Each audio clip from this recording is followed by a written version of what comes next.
No one said your weeknight routine has to be boring. And today we're making shrimp fried rice, and Howard shares his secret to making it stand apart. We're making weeknight shrimp fried rice in the Mr. Food Test Kitchen.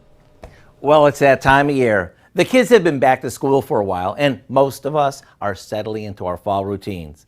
But just because life is routine doesn't mean dinner should be boring. To keep things fresh, we came up with a new Asian-inspired dish that's fresh and tasty. It's fried rice, and it goes together like this. The first thing we do is cook and cool some long-grain white rice.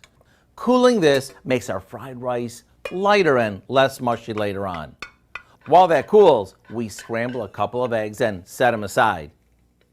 Now, in the same wok or skillet, we heat some sesame oil and stir-fry our cooled rice until it starts to brown.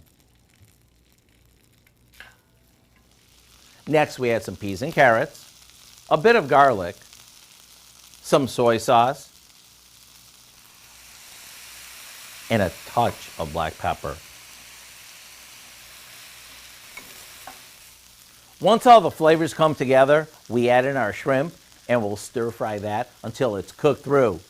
Add in the cooked eggs and some scallions, and you have a fill-you-up all-in-one dish that's ready in no time and is takeout fancy. And since it's packed with veggies and protein, it's mom approved. To get the recipe for our weeknight shrimp fried rice, just visit our website. I'm Howard in the Mr. Food Test Kitchen, where today we found a shrimptacular way for you to say, ooh, it's so good.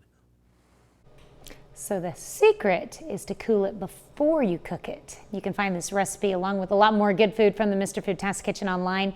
Just go to our website at koamnewsnow.com. Here's a look at our 4 state market prices.